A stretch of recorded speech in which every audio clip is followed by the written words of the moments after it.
Good evening, everyone. Is anybody excited? Well, I've got great news for everyone tonight. We got one of the 3 tickets out of Iowa. And as we go on, there's only 2 candidates in this race that have the resources to compete as we head into New Hampshire, Nevada, South Carolina, and Louisiana. And that's Ron Paul.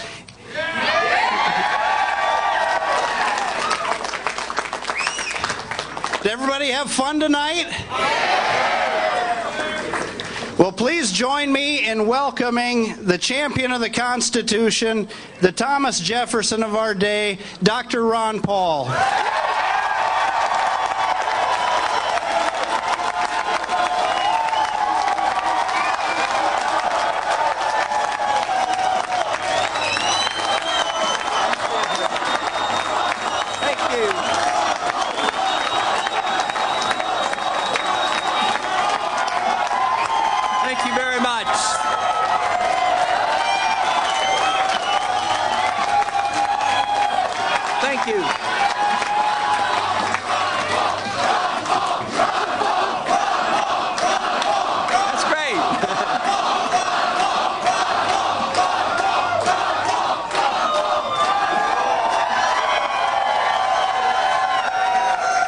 Thank you very much. Thank you. And I think you might recognize my wife. Her picture is on that cookbook. Anybody see that cookbook this year? Well, thank you very much. What a delightful crowd. And, you know, sometimes they say, boy, that was a good speech. I said, no, that was a good crowd. that makes all the difference in the world. You know, we talk about, and AJ mentioned, you know, one of 3 tickets out, which is obviously true, and one of 2 that can actually run a national campaign and raise the money.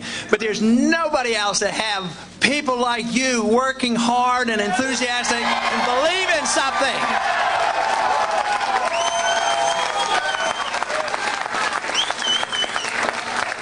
That is all the difference in the world.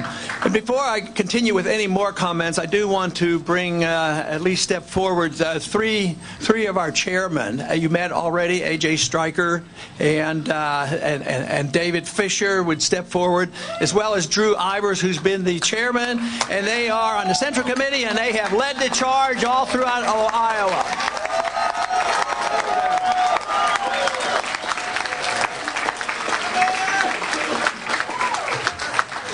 But all I can think about in tough campaigns and all the hard work is the work you people do. It is unbelievable, the energy you have and the effort that you have made. But what makes me feel good about it is you're doing it because you believe in something. That is what's worthwhile.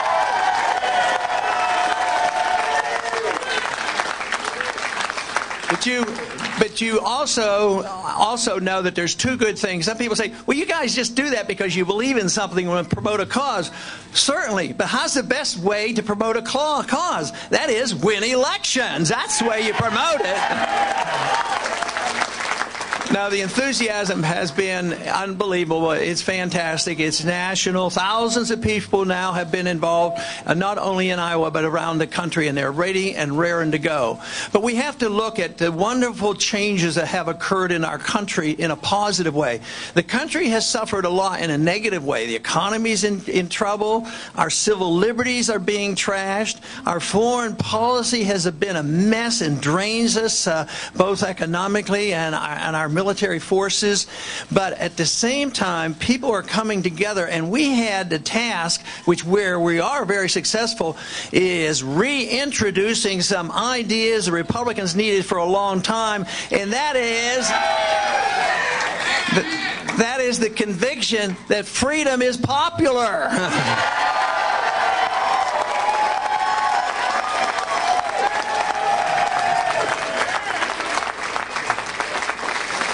But once again, we have had a fantastic showing for this cause and challenging people. Not the status quo that we have been putting up with for decades after decade.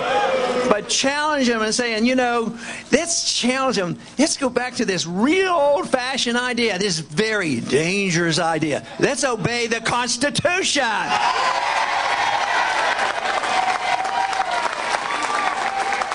And too often, those who preach limited government and small government, they forget that invasion of your privacy is big government, and we have to emphasize protecting your personal rights and your economic rights are what the government's supposed to do. They're not supposed to run our lives or spend our money.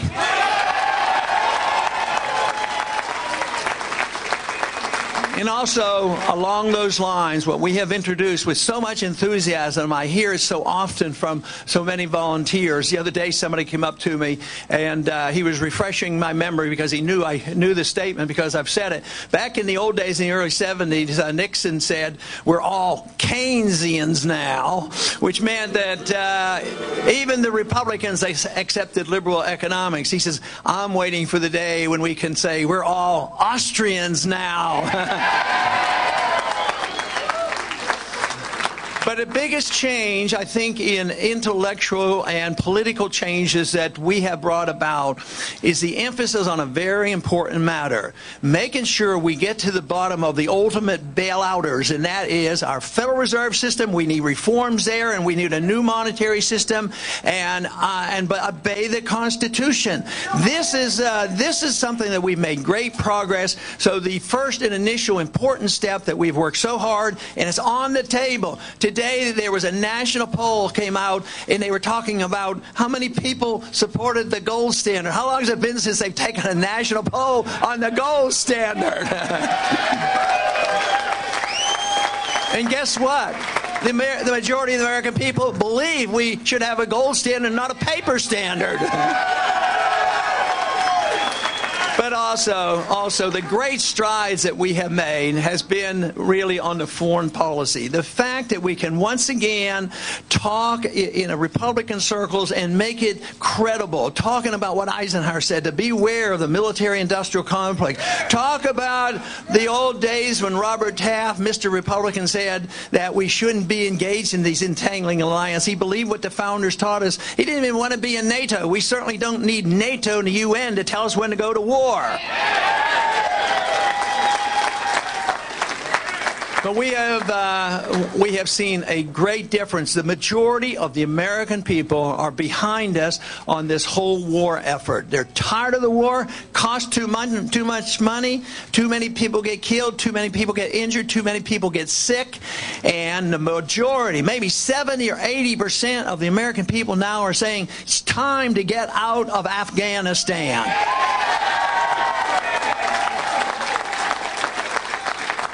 So those are the issues. Those are the issues that we have brought front and center. They're out there. They're not going to go away. And we have tremendous opportunity to continue this momentum. It won't be long that there's going to be an election up in New Hampshire. And believe me, this momentum is going to continue. And this movement is going to continue. And we are going to keep scoring, just as we have tonight.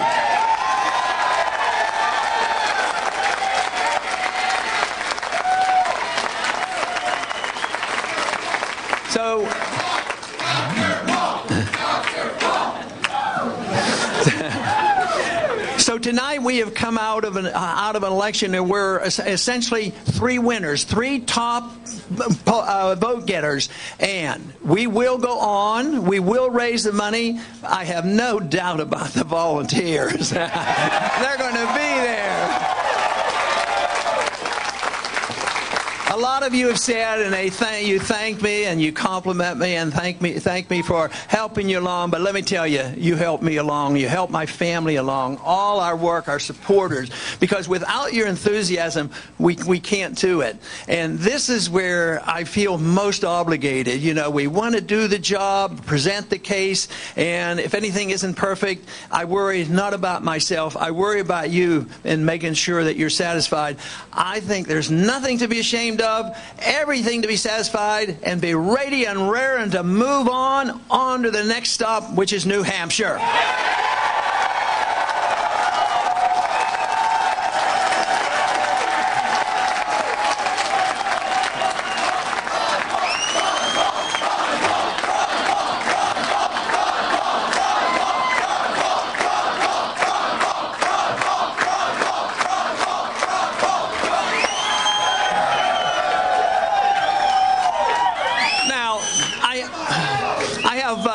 have another speaker, a special guest tonight. He's been with us this evening. Matter of fact, he's been with us in our campaign for quite a few years. And you may have met him because he's been around here this evening. But I'd like him to come out and say a few words. He's been serving in the military for 10 years, and he's been overseas a lot. A lot of it was in Iraq and Afghanistan. And he was on TV tonight, and he didn't quite get to finish his statement. So I've asked him if he would come out and make his comments about why he supports our foreign policy, why he is fighting for the Constitution, and what he thinks we should do. But I would like to invite out now Jesse Thorson to come out and say a few words to you. Thank you.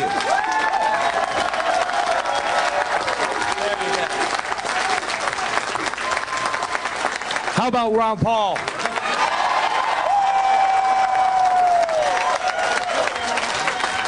If there's any man out there that's had a vision for this country, it is definitely him.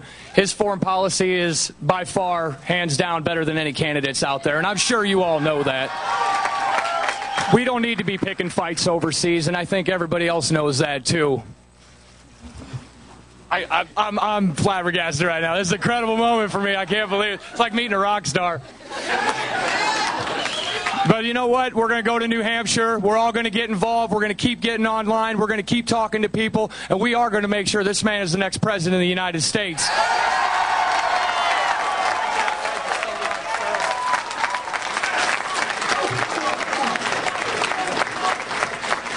Thank you very much. That is a powerful message. And once again, we all know where the active military people send their money when they're campaigning. They send it to our campaign for liberty, our campaign for the Constitution, our campaign for limited government, our campaign for personal liberty and privacy, and a wise foreign policy. The most important thing we have to remember is we want to have influence in the world. That's very important. We want to be active in the world. We want to talk to people and work to people, trade with people, and be friends with people. But what we need to realize is our ways. You know, there's people who say that we are an exceptional nation, and we certainly are and have been, but we're slipping. But this idea that our exceptionalism out of desperation say that we are so exceptional, what we must do is prove it to the world. We have to send our troops around the world and force it down their throats. If they don't do it, we'll, invade them and occupy them and force election on them. I'll tell you the best way to spread our message, and that is do our job at home. Preserve our liberties at home. Provide the free market. Have a sound currency. Balance the budget. Set an example and get the rest of the world to emulate us. That is the road to peace and prosperity. Thank you very much. Thank you.